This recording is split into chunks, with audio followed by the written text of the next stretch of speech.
बिस्मिल्लाहिर्रहमानिर्रहीम। अस्सलाम वालेकुम स्टूडेंट्स। केमिस्ट्री का हमारा ये होगा 5th लेक्चर है हमारा ये, और आज हमने पढ़ना है physical properties of oxides.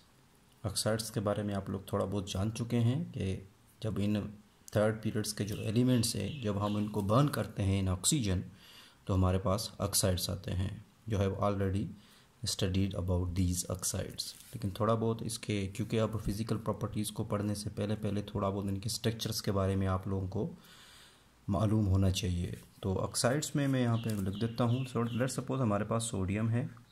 Sodium के बाद आपके पास आता है मैग्नीशियम। मैग्नीशियम के बाद आता है एल्यूमिनियम। एल्यूमिनियम के बाद आता है सिलिकॉन। सिलिकॉन के बाद आता है फास्फोरस, सल्फ़र, क्लोरीन। जब इनको आपने याद होगा कि बर्न किया था ऑक्सीजन में, तो हमारे पास क्या क्या आते हैं। यहाँ पे मैं बैलेंस नहीं करूँगा, सिर्फ समझाने के लिए खातिर कर रहा हूँ। बाकी आप लोग इन ऑक्साइड्स के बारे में पढ़ चुके हो। जब आप इनको बर्न करते हो in the presence of oxygen, then you have to obtain the oxides. First one that is the sodium oxide, next magnesium oxide, next aluminium oxide, and then silicon oxide. फिर क्या था, फास्फोरस। फास्फोरस के case में आपने दो oxide आपके पास आए थे, P4O6 एंड P4O10। इस तरह सल्फ़र के केस में भी आपके पास दो ही ऑक्साइड आएंगे। एक आएगा SO2 sulphur dioxide, and other one is SO3। इसी तरह क्लोरीन के केस में भी Cl2O एंड Cl2O7। ये हैं आपके पास ऑक्साइड्स। अगर इनको देखा जाए दैट इज़ द मेटल। ये क्या है, मेटल है। You know well, magnesium is the metal. Again, aluminium, that is the metal. Next, silicon, metalloid. Silicon क्या है, metalloid है. Next, you know well, these are non-metals. Other are all non-metals. बाकी सारे के सारे क्या हैं, non-metals हैं। एंड दीज ऑक्साइड्स, ये जो आपके पास sodium oxide, magnesium oxide and aluminium oxide, they all, अगर इनकी बॉन्डिंग देखी जाए तो इनकी बॉन्डिंग जो होती है that will be the ionic. इसकी जो बॉन्डिंग होती है आयोनिक होती है। मैग्नीशियम ऑक्साइड की जो इसके आपस में जो बॉन्ड बनाते हैं आयोनिक होती है, अगेन आयोनिक होती है। फिर आपको पता था ये कोवलेंट होता है। नेक्स्ट बाकी सारे के सारे क्या होते हैं, कोवलेंट होते हैं। इसी तरह अगर हम देखें तो ये जो अगर बॉन्ड बनाएंगे, मॉलिक्यूल बनाएं मतलब बड़े से, तो इनका जो बॉन्ड होगा that will be the giant ionic होगा, बड़ा आयनिक हो सकता है। ठीक है, पॉलीमर फॉर्म में आ जाएं। इसी तरह ये भी जेंट आयनिक है और ये भी क्या है, जेंट आयनिक है। एंड देन ये वाला आपको याद होगा जेंट कोवलेंट है। सिलिकॉन क्या है, जेंट कोवलेंट है। बाकी तीनों के तीनों यूनोवेल के सिंपल मॉलिक्यूल्स हैं, कोवलेंट मॉलिक्यूल्स। हम कह सकते हैं कि ये क्या है, कोवलेंट मॉलिक्यूल्स। ये भी क्या है, कोवलेंट मॉलिक्यूल्स, कोवलेंट मॉलिक्यूल्स। अब थोड़ा बहुत आप लोगों को इसके स्ट्रक्चर्स के बारे में पता चल गया। मीन्स के मेटल मेटल हो गए, मेटाइड हो गए, नॉन मेटल हो गए, bonding ionic ionic ionic covalent, and then फिर आपके पास क्या आती है, कोवलेंट आती है। मीन्स कि अगर नीचे चले जाएं तो बॉन्डिंग आपके पास क्या आ जाएगी, वैन डर वाल फोर्सेज आ जाएंगे। कोवलेंट के बाद नीचे कौन सी बॉन्डिंग आती है, इसमें van der waal forces, means के बॉन्ड कोवलेंट बॉन्ड बनाते हैं, सॉरी। इस तरह आगे आप चले जाएं, giant ionic, giant ionic, giant ionic, and then giant covalent, and simple molecules आते हैं आगे, जिसको हम कह सकते हैं कोवलेंट मॉलिक्यूल्स। अब इसका अगर देखा जाए तो पीरियड थर्ड एलिमेंट्स अगर देखे जाएं,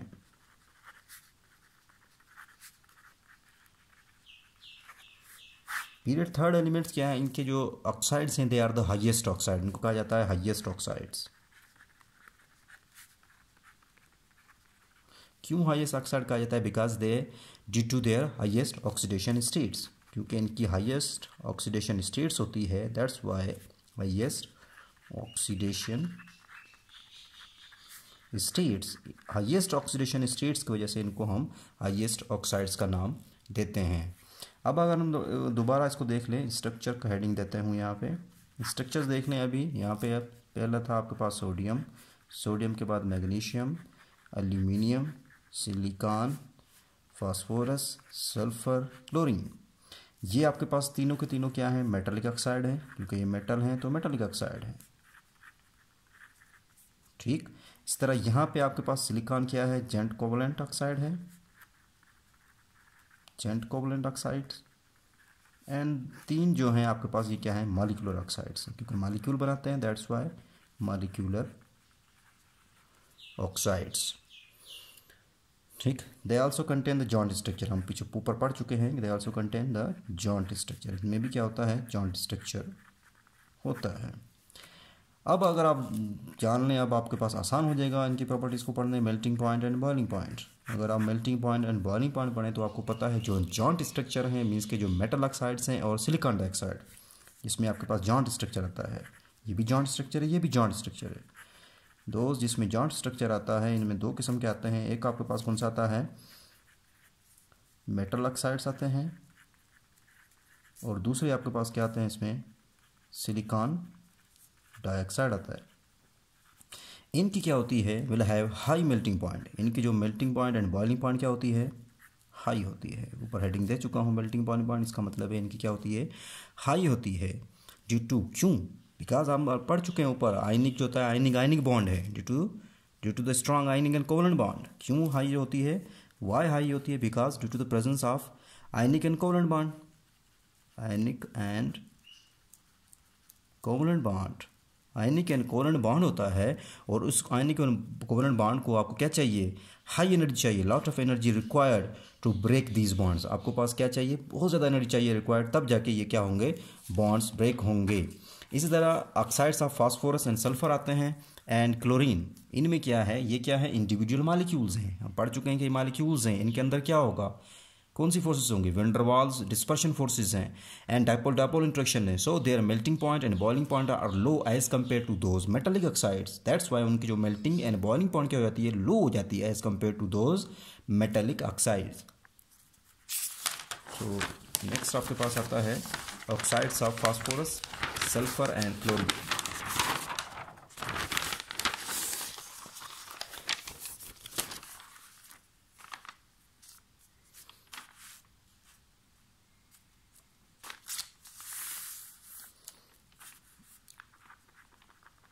ऑक्साइड्स ऑफ, इसके ऑक्साइड्स आपके पास फास्फोरस, ठीक है, सल्फर, क्लोरीन, दीज आर क्या हैं, ये सिंपल मॉलिक्यूल्स हैं। अगर ये सिंपल मॉलिक्यूल्स हैं, इनके अंदर कौन सी होंगी, मीन्स के वीक इंटरमॉलिक्यूलर फोर्सेस हैं, ठीक है, दे वंडर वाल, डिस्पर्शन होंगी, दे contain van der Waals, dispersions, and then dipole interactions हो सकती है इसके अंदर। लेकिन एज कम्पेयर टू कोवलेंट और आयनिक बॉन्ड के, ये तो वीक फोर्सेस हैं, डाइपोल इंट्रैक्शन। जब ये चीज़ें हैं तो इसका मतलब है कि इनकी जो melting point and boiling point क्या हो जाएगी, इनकी लो हो जाएगी। That's why melting point and boiling point क्या हो जाएगी, इनकी लो हो जाएगी as compare to their metallic oxides. Next आपके पास ये था मेल्टिंग एंड बॉइलिंग पॉइंट, समझ आ गई है। जो मेटेलिक ऑक्साइड हैं, जो जॉइंट स्ट्रक्चर है जिसमें आपके पास मेटल ऑक्साइड आता है, और दूसरा सिलिकॉन डाइऑक्साइड, उनकी हाई मेल्टिंग पॉइंट है। क्यों हाई मेल्टिंग पॉइंट, बिकॉज उनमें बॉन्डिंग कौन सी, आयनिक बॉन्ड है और कोवलेंट बॉन्ड है। नेक्स्ट आपके पास ऑक्साइड्स आते हैं, फास्फोरस, सल्फर एंड क्लोरीन के हैं। दीज आर इंडिविजुअल मॉलिक्यूल्स हैं। इनके अंदर कौन सी होती है, वंडर वाल डिस्पर्शंस होती हैं या डाइपोल इंट्रैक्शंस होती हैं, जिसकी बिना पे इनकी जो मेल्टिंग पॉइंट और बॉइलिंग पॉइंट क्या हो जाती है, लो हो जाती है एज कम्पेयर टू द, इसके मुकाबले में, मेटेलिक ऑक्साइड्स। नेक्स्ट आपके पास आता है, तीसरी प्रॉपर्टी इसकी है, हम पहले यही चीज़ें बार बार रिपीट करते रहेंगे हर ऑक्साइड्स में, मीन्स के जो भी आपके पास टॉपिक आएगा। नेक्स्ट प्रॉपर्टी आपके पास, पीछे भी हम ये पढ़ चुके थे मेल्टिंग एंड बॉइलिंग पॉइंट, लेकिन वहाँ पे ऑक्साइड नहीं थे, सिंपल थे, वो सिर्फ एलिमेंट्स थे। अब यहाँ पे क्या है इसकी, नेक्स्ट आपके पास इलेक्ट्रिकल कंडक्टिविटी है, electrical conductivity. So none of them will conduct electricity when they are solid. अगर ये सॉलिड में होंगे, if these are in the solid state, means के जो ऑक्साइड्स जो आप लोग पढ़ चुके हो, if they are in solid state, फिर क्या करेंगे, ये इलेक्ट्रिकल कंडक्टिविटी को नहीं करेंगे, they are bad conductor, means के उसमें से इलेक्ट्रिकल क्या होगी, कंडक्ट नहीं होगी। अगर ये सॉलिड स्टेट हैं तो बैड कंडक्टर हैं। हाँ, अगर ये मोल्टन फॉर्म में आ जाते हैं, आयनिक ऑक्साइड्स हो गए, हाउएवर अंडरगो, मीन के हम मोल्टन फॉर्म में भी क्या होनी चाहिए, उनके पास आयंस होनी चाहिए, तभी जो आयंस की जब मूवमेंट होगी, आयंस क्या करेंगे, जब हम उनके अंदर जो आयनिक बॉन्ड है उनके अंदर क्या होते हैं, आयंस होते हैं, उनकी जब मूवमेंट होती है दे कंडक्ट इलेक्ट्रिसिटी, तब वो क्या करते हैं, इलेक्ट्रिसिटी को कंडक्ट करते हैं। लेकिन ये आयंस क्या होंगे, तो कब मूव करेंगे, जब वो क्या होंगे, फ्री स्टेट में आएंगे, मीन्स के टूटेंगे, ब्रेक होंगे। उन आयंस को तोड़ने के लिए, मीन्स के अगर ये आयंस क्या होंगे, मोल्टन फॉर्म में होंगे, if they are in the molten form, तो आयंस क्या हो जाएंगे, उसमें से स्ट्रक्चर में से फ्री हो जाएंगे। जब ये फ्री हो जाएंगे देन दे मूव, वो क्या करेंगे, मूव करेंगे। जब वो हरकत करेंगे देन दे कंडक्ट इलेक्ट्रिसिटी, फिर वो क्या करेंगे, इलेक्ट्रिसिटी को कंडक्ट करेंगे। सो आयनिक ऑक्साइड जो हो जाते हैं आपके पास, तो इसमें आ गया ionic oxides, they conduct electricity if they are in the molten state. If they are in molten state, अगर ये मोल्टन स्टेट में हैं then they will conduct the electricity, ये क्या करेंगे, इलेक्ट्रिसिटी को कंडक्ट करेंगे। अब क्यों, वजह क्या है, क्यों ये मोल्टन फॉर्म में, वजह क्या है, क्योंकि सॉलिड में क्यों नहीं, बिकॉज सॉलिड में क्या होते हैं, हरकत नहीं होती, मूवमेंट ऑफ आयंस ही नहीं होती, ठीक है ना, वो held together, strongly held together होते हैं। लेकिन मोल्टन फॉर्म में क्या हो जाते हैं, ये फ्री हो जाते हैं, आयंस फ्री होने की वजह से उनकी मूवमेंट हो जाती है। जब वो मूवमेंट करते हैं then they conduct the electricity, तो वो क्या करते हैं, इलेक्ट्रिसिटी को कंडक्ट करते हैं। ये था इसकी प्रॉपर्टीज़। आगे थोड़ा बहुत इन सब की ऑक्साइड्स के अब डिटेल से स्ट्रक्चर्स को देख लेते हैं। पहला आपके पास आता है मेटालिक ऑक्साइड। पहले आपके पास कौन से हैं, इनका स्ट्रक्चर कैसे है देख लेते हैं। मेटालिक ऑक्साइड्स, मेटालिक ऑक्साइड्स में आपके पास कौन कौन से हैं, सोडियम, मैग्नीशियम एंड एल्यूमिनियम। इनका सेम वही स्ट्रक्चर है जिस तरह आपके पास NaCl का आप लोग पढ़ चुके हो, क्यूबिक स्ट्रक्चर आपने बड़ा सा बनाया था, सेम उनका स्ट्रक्चर, इनका ऑक्साइड्स का सेम वही स्ट्रक्चर है जो सोडियम क्लोराइड का है। नेक्स्ट आपके पास आता है giant covalent oxides, giant covalent oxides, giant covalent oxide जिसमें आपके पास क्या है, सिलिकॉन डाइऑक्साइड या सिलिकॉन 4 ऑक्साइड, ठीक है, सिलिकॉन डाइऑक्साइड, इसको हम सिलिकॉन 4 ऑक्साइड भी कहते हैं, सिलिकॉन 4 ऑक्साइड। कैसे, let suppose SO silicon dioxide है, ऑक्सीजन इसकी सिलिकॉन की निकालें आप, तो वैलेंसी तो यहाँ पे आ जाएगा -4 हो जाएगा, 2 उसकी वैलेंसी -2 तो 4 इजिकल्स टू 0 आ जाएगा। S सिलिकॉन इजिकल टू +4, तो सिलिकॉन क्या हो जाएगा, 4 ऑक्साइड, ठीक है। इस तरह आपने पूरा लिखना है, मैंने सिर्फ शॉर्ट फॉर्म में लिख दिया, सिलिकॉन 4 ऑक्साइड। अब इनका स्ट्रक्चर भी सेम आप लोग पढ़ चुके हो कि किस तरह क्रिस्टलाइन सिलिकॉन, इसका जो क्रिस्टल स्ट्रक्चर होता है जस्ट लाइक डायमंड, हम ऑलरेडी पढ़ चुके हैं कि इसका स्ट्रक्चर कैसे होता है, डायमंड की तरह होता है, जस्ट जिस तरह डायमंड है बिल्कुल उस तरह का स्ट्रक्चर होता है। होता क्या है कि इसमें जो सिलिकॉन के जो डाइऑक्साइड है, मीन्स के अपने सिलिकॉन होता है, ये ब्रिज बनाते हैं, सिलिकॉन आपस में क्या करते हैं, ब्रिज बनाते हैं। सिलिकॉन जो है मॉलिक्यूल आपस में ब्रिज बनाते हैं, लेकिन वो ब्रिज कनेक्ट किसके ज़रिए करती है, सो यहाँ पे सिलिकॉन है, ऑक्सीजन के ज़रिए क्या करती है, कनेक्ट करती है। इसी तरह फिर दूसरा मॉलिक्यूल आपके पास आएंगे, इस तरह जेंट कोवलेंट स्ट्रक्चर बनेगा। तो ये सिलिकॉन जो है दे आपस में जो है एक ब्रिज के ज़रिए, ब्रिज किसके ज़रिए बनती है, उस ऑक्सीजन के ज़रिए ब्रिज बनाते हैं और आपस में क्या करते हैं, ये कनेक्ट करते हैं। तो यहाँ पे ऑक्सीजन, यहाँ पे भी ऑक्सीजन, 1 2 4 ऑक्सीजन यहाँ पे, क्योंकि 4th ग्रुप में है तो 4 इसके बैलेंस है, चारों के चारों अपने यूज़ कर देता है। इसी तरह पे ऑक्सीजन, यहाँ पे ऑक्सीजन, ऑक्सीजन ऑक्सीजन ऑक्सीजन, ठीक है। So each silicon atom is bridge to its neighbours by an oxygen atom, means के हर सिलिकॉन जो एटम है वो क्या करता है, अपने नेबर के साथ ब्रिज करता है, किसके ज़रिए, ऑक्सीजन एटम्स के ज़रिए। नेक्स्ट आपके पास आता है, ये था सिलिकॉन। नेक्स्ट आपके पास कौन से मॉलिक्यूलर ऑक्साइड्स है, तीसरा दी मॉलिक्यूलर ऑक्साइड्स। पहले थे मेटालिक ऑक्साइड, फिर आते जो जेंट कोवलेंट ऑक्साइड, नेक्स्ट आपके पास है मॉलिक्यूलर ऑक्साइड्स। मॉलिक्यूलर ऑक्साइड्स में आपको पास पहला कौन सा आता है, फास्फोरस ऑक्साइड आता है, इसको देख लेते हैं। फास्फोरस ऑक्साइड जो होता है आपको पता है कि इसके 2 कॉमन ऑक्साइड्स हैं, it contains 2 common oxides, 2 common oxides हैं। एक आपके पास है P4O6 है, दूसरा आपके पास है P4O10 है। अगर इसको सिंपल रेशो में ले आए 2 3 हो जाएगा, इसको 2 से इसको 5 हो जाएगा, मीन्स के P2O3 या P2O5, तो इसको हम कहेंगे फास्फोरस 3 ऑक्साइड, सॉरी 3 रोमन में लिखेंगे, और ये कौन सा हो जाएगा आपका, फास्फोरस 5 ऑक्साइड। यूनोवेल के आपको पता होगा P4 मॉलिक्यूल, आपने पढ़ा था, P4 मॉलिक्यूल्स का स्ट्रक्चर मैंने आप लोगों को पढ़ाया था। इस तरह वो कनेक्ट होते हैं, सॉरी P आ जाएगा, इधर भी P आ जाएगा, इधर भी P आ जाएगा, यहाँ पे इस तरह कनेक्ट करते हैं P4 मॉलिक्यूल। ठीक, समझ आ रही थी। अब आपके पास इसको डिटेल से पढ़ना है, थोड़ा बहुत उसका स्ट्रक्चर देखना है ईच एंड वन का, मीन्स के हर किसी का। फास्फोरस 3 ऑक्साइड का पहले हम देख लेते हैं, फास्फोरस 3 ऑक्साइड। ये जो फास्फोरस 3 ऑक्साइड होता है दैट इज वाइट सॉलिड। ये क्या होता है? वाइट सॉलिड होता है। इसकी जो मेल्टिंग पॉइंट होती है वो होती है 24 डिग्री सेंटीग्रेड।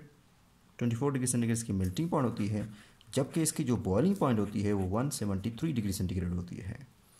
ये क्या करता है, क्योंकि फास्फोरस 3 ऑक्साइड है, मीन्स के 3 ऑक्साइड के साथ वो क्या करता है, एक फास्फोरस मीन्स कि बॉन्ड बनाता है। इट मीन्स कि फास्फोरस अपनी जो है इसके आउटर मोस्ट शेल में क्या होते हैं, 3 इलेक्ट्रॉन्स होते हैं, वो अपने यूज़ कर देता है किसके लिए, बॉन्डिंग के लिए। तो इट यूज़, ये क्या करता है, it use only 3 of its outer electron, 3 of its outer electron अपने क्या करता है, जो बाहर वाले 3 इलेक्ट्रॉन हैं, मीन्स के जो अनपेयर्ड इलेक्ट्रॉन्स हैं, to form the bond with oxygen. किसके साथ? ऑक्सीजन के साथ वो बॉन्ड बनाने के लिए। तो ऑक्सीजन के साथ बॉन्ड बनाने के लिए ये अपने जो 3 जो होते हैं अनपेयर्ड इलेक्ट्रॉन्स होते हैं उनको इस्तेमाल करता है और किसके साथ बॉन्ड बनाता है, ऑक्सीजन के साथ बॉन्ड बनाता है। अब इसका स्ट्रक्चर अब कैसे होता है, P4 मीन्स के यूनोवेल के P, इसका मैंने बताया था कि ये P4O6 है, मीन्स के हम इसको कहते हैं फास्फोरस। अब P4 आपके पास आ जाता है P, यहाँ पे ऑक्सीजन आ जाएगा, ठीक है, यहाँ पे भी ऑक्सीजन आ जाएगा, फिर P आ जाएगा, यहाँ पे ऑक्सीजन, फिर P आ जाएगा, इधर ऑक्सीजन, ठीक। अब आपके पास कितने आ गए ऑक्सीजन, मीन्स के 3 ऑक्सीजन होनी चाहिए हर किसी के साथ। यहाँ पे ऑक्सीजन आ जाती है और यहाँ पे एक फास्फोरस आ जाएगा, 4 फास्फोरस आपके मुकम्मल हो जाएंगे। यहाँ पे भी ऑक्सीजन, यहाँ पे भी ऑक्सीजन, यहाँ पे भी ऑक्सीजन, यहाँ पे भी ऑक्सीजन। अब हर फास्फोरस से देखें आपको 3 बॉन्ड बनाए हुए हैं विद ऑक्सीजन के साथ। इस फास्फोरस ने भी 3 बॉन्ड बनाए हुए हैं, तीनों इलेक्ट्रॉन अपने आउटर मोस्ट इलेक्ट्रॉन यूज़ किए हुए हैं। इस तरह इस फास्फोरस ने भी देखें अगर 1 2 3 ही हैं, इधर ये वाला फास्फोरस देखें 1 2 3 हैं, सेम हर फास्फोरस आपको जो है वो 3 बॉन्ड बनाए हुए हैं। इसका मतलब है कि उसने अपने आउटर मोस्ट जो होते हैं वो 3 इलेक्ट्रॉन जो आउटर मोस्ट में थे उसने अपने उसको इस्तेमाल किया, किसके साथ बॉन्ड बनाया, ऑक्सीजन के साथ। अगर आप देख सकते हैं ऑक्सीजन को गिने आगे कितने हो जाएंगे, फास्फोरस को गिने पहले, phosphorus 1, phosphorus 2, phosphorus 3, phosphorus 4 phosphorus. Oxygen देखें 1 2 3 4 5 6। तो ये P4O6 का क्या है आपके पास स्ट्रक्चर है। नेक्स्ट आपके पास आता है phosphorus 5 oxides. Phosphorus 5 oxides, this is also white solid. जिस तरह वो वाइट सॉलिड था, ये भी क्या होता है, वाइट सॉलिड में होता है सब्लाइम। ये जो सब्लाइम करता है किस टेम्परेचर पे, ये सब्लाइम करता है एट 300 डिग्री सेंटीग्रेड पे, 300 डिग्री पे ये करता है। क्योंकि अब ये 5 ऑक्साइड है, इसका मतलब है 5 ऑक्साइड के साथ फास्फोरस जो है वो क्या करता है, बॉन्ड बनाता है। इट मीन्स के फास्फोरस अपने 5 इलेक्ट्रॉन को इस्तेमाल करता है to form bond with oxygen, means के बॉन्ड फॉर्म करने के लिए। सो it uses all 5 of its outer electron, बाहर वाला इलेक्ट्रॉन यूज करता है इन दी बॉन्डिंग, किस में, बॉन्डिंग की फॉर्म में। सो ये डिफरेंट फॉर्म्स में, ये जो P4O जो 10 है, ये हम किसको पढ़ रहे हैं, P4O10 को पढ़ रहे हैं। यहाँ पे लिख देता हूँ P4 जो O10 है, that also exist in different forms में, मुख्तलिफ डिफरेंट फॉर्म्स में ये एग्जिस्ट करता है। P4 it exist in different forms, ये डिफरेंट फॉर्म्स में एग्जिस्ट करता है। सम आर, इनमें कुछ जो हैं वो कौन सी हैं, पॉलीमेरिक हैं। पॉलीमेरिक में इसके लॉन्ग चेन्स हैं इनकी।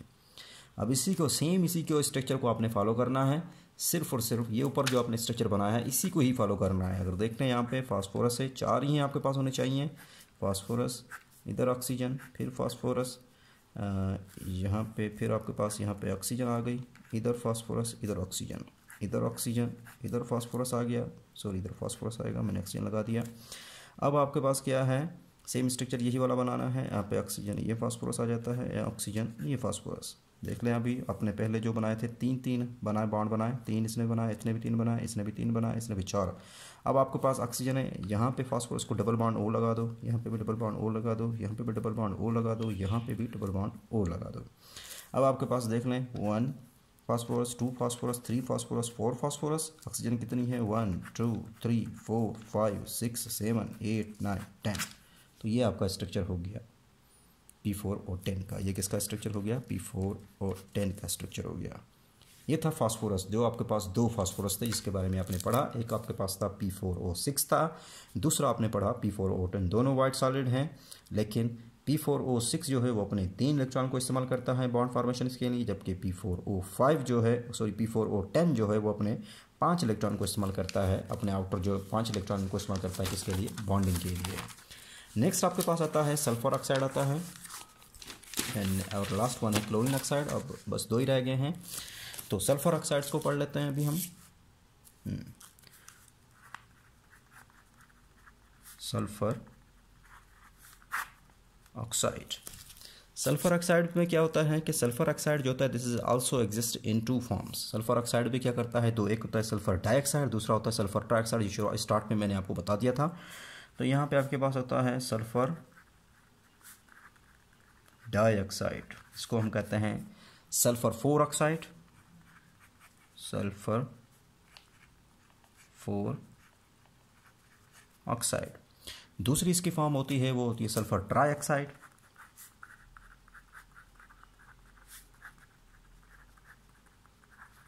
सल्फर ट्राइऑक्साइड होती है जिसको हम सल्फर 6 ऑक्साइड कहते हैं।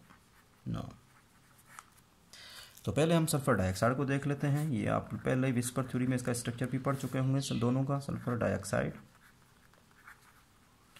सल्फर डाइऑक्साइड जो होती है वो गैस होती है, कलरलेस गैस होती है eight room temperature. It is a colourless gas at room temperature पे ये क्या होती है, कलरलेस गैस होती है। कौन सी, sulphur, and consist of simple SO2 molecule. और ये क्या होता है, सिंपल जो होता है पहला वो कौन सा होता है, इसका SO2 मॉलिक्यूल होता है। इसका स्ट्रक्चर आप देख सकते हैं, ये इसका स्ट्रक्चर है, पहले पढ़ चुके हैं। इसी तरह नेक्स्ट आपके पास आता है सल्फर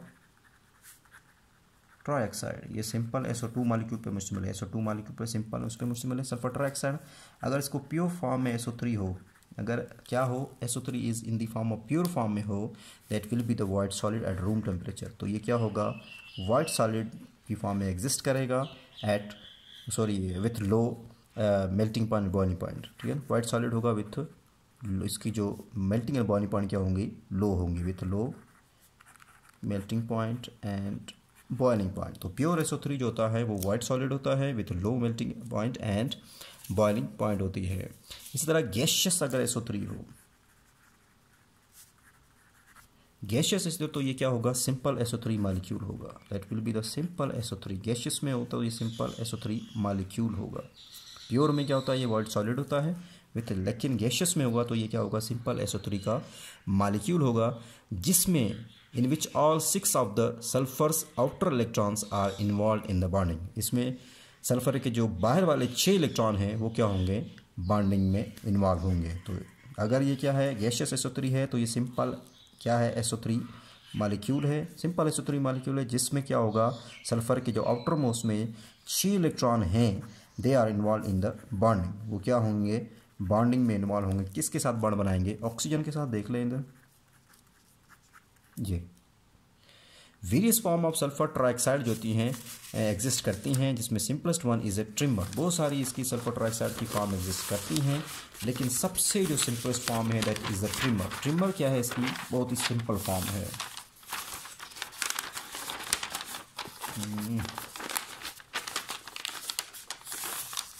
तो वेरियस फॉर्म्स जो होती हैं दैट एग्जिस्ट, बहुत सारी सल्फर ट्राइऑक्साइड की फॉर्म जो है वो एग्जिस्ट करती हैं, but simplest one is the, वो कौन सी है, ट्रिमर है। ट्रिमर सबसे क्या है, सिंपल है, जिसका फार्मूला है S3O9, that is called trimmer. इसको हम क्या कहते हैं, ट्रिमर कहते हैं। Other polymeric forms exist in which SO3 molecule join together in long chains. वो और दूसरी भी इसकी पॉलीफॉर्म एग्जिस्ट करती हैं, अदर पॉलीमेरिक फॉर्म्स भी इसकी एग्जिस्ट करती हैं, जिसमें क्या होता है कि SO3 मॉलिक्यूल ज्वाइन करते हैं to form a long chain. So other polymeric forms also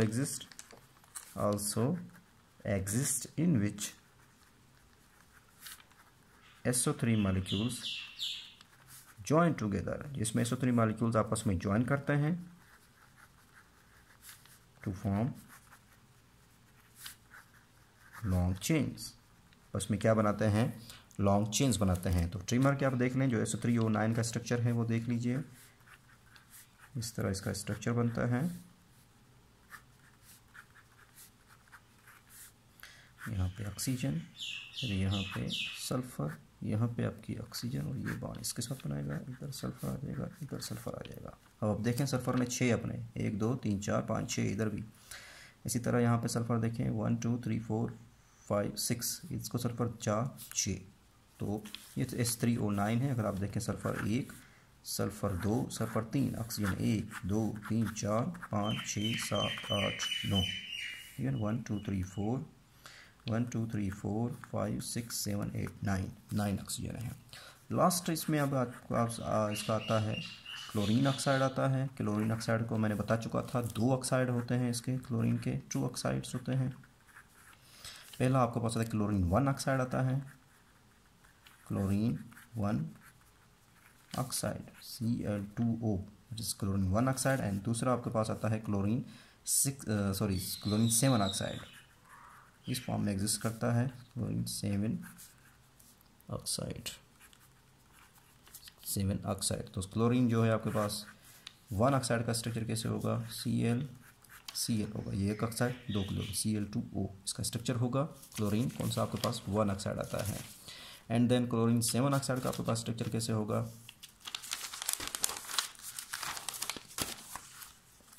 इसका स्ट्रक्चर होगा आपके पास Cl double bond oxygen, next chlorine, sorry ये क्लोरीन है, ऑक्सीजन। तो यहाँ पे 1 2 3 4 5 6 7, क्लोरीन कितनी है, 2 है, Cl2O7। तो पहले हम देख लेते हैं क्लोरीन 1 ऑक्साइड को, थोड़ा बहुत, ज़्यादा नहीं है, थोड़ा हल्का सा पढ़ लेते हैं क्या है ये। क्लोरीन 1 ऑक्साइड जो है that is yellowish red gas है एट रूम टेम्परेचर पे। This is the yellowish red gas, ये क्या है, येलोइश रेड गैस है एट रूम टेम्परेचर पे, बस इतना सा पढ़ना है। और दूसरा आपके पास है क्लोरीन 7 ऑक्साइड। क्लोरीन 7 ऑक्साइड जो है that is colourless oily liquid है रूम टेम्परेचर पे। ये क्या है आपके पास, कलरलेस ऑयली लिक्विड है एट रूम टेम्परेचर पे। इसमें क्लोरीन क्या करता है, अपने सातों के सातों इलेक्ट्रॉन इस्तेमाल करता है। अगर देखें क्लोरीन अपने 7 के 7 इलेक्ट्रॉन सारे के इस्तेमाल कर देता है एंड बॉन्ड बनाता है किसके साथ, ऑक्सीजन से। तो chlorine uses all of its 7 electron to form the bond with oxygen, to form the bond with oxygen. यहाँ तक आपका हो गया द एंड। अल्लाह हाफिज़।